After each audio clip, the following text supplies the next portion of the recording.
Next question is, network traffic coming from an organization's CEO must never be denied. Which access control policy configuration option should be used if the deployment engineer is not permitted to create a rule to allow all traffic? Option A. Change the intrusion policy from security to balance. Option B. Configure a trust policy for the CEO. Option C. Configure firewall bypass. Option D. Create a NAT policy just for the CEO. Correct answer is option B. Next question is, with Cisco FTD software, which interface mode must be configured to passively receive traffic that passes through the appliance? Option A. Inline set. Option B. Passive. Option C.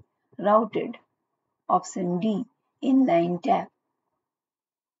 Correct answer is option B.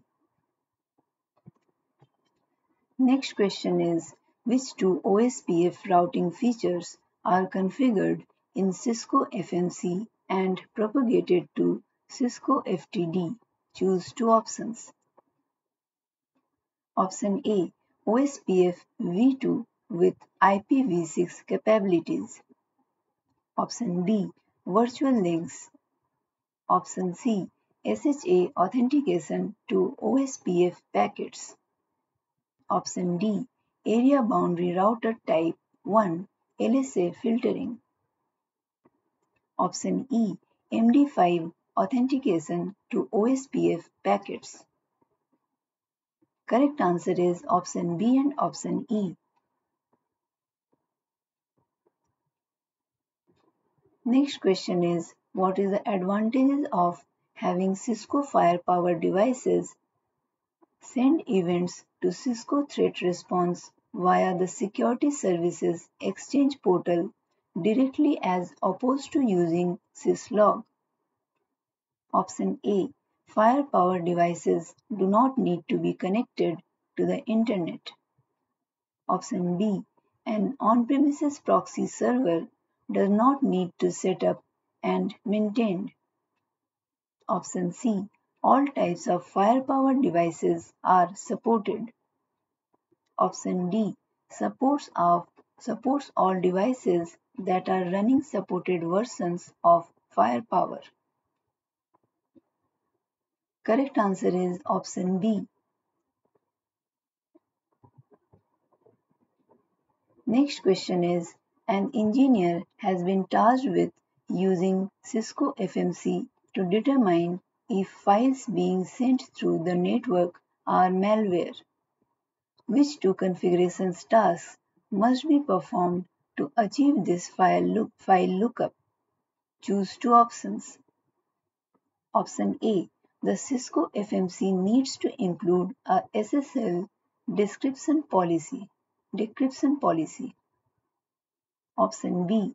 The Cisco FMC needs to connect to the Cisco AMP for endpoints service. Option C.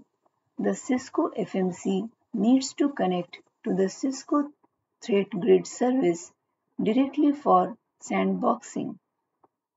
Option D. The Cisco FMC needs to connect with the Fire AMP cloud.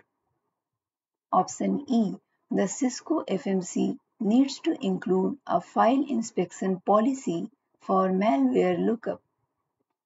Correct answer is option C and option E. These are the top 50 most common certification questions that you could have in your exam.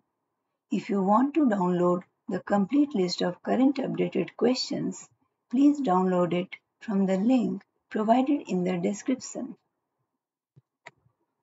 Question is, a network administrator is concerned about the high number of malware files affecting users' machines. What must be done within the access control policy in Cisco FMC to address this concern? Option A. Create an intrusion policy and set the access control policy to block. Option B.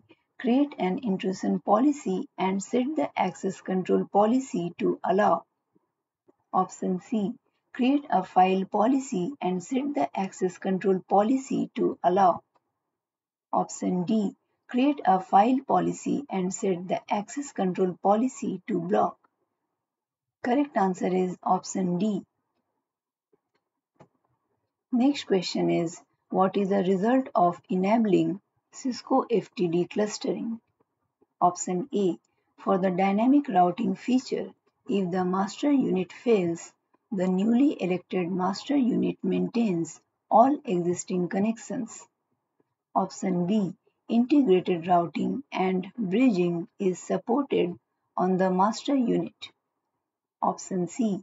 Site-to-site VPN functionality is limited to the master unit, and all VPN connections are dropped if the master unit fails. Option D. All firepower appliances support Cisco FTD clustering. Correct answer is option C.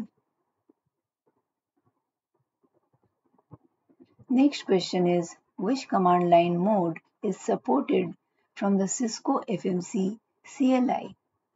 Option A. Privileged. Option B. User. Option C. Configuration. Option D. Admin. Correct answer is option C.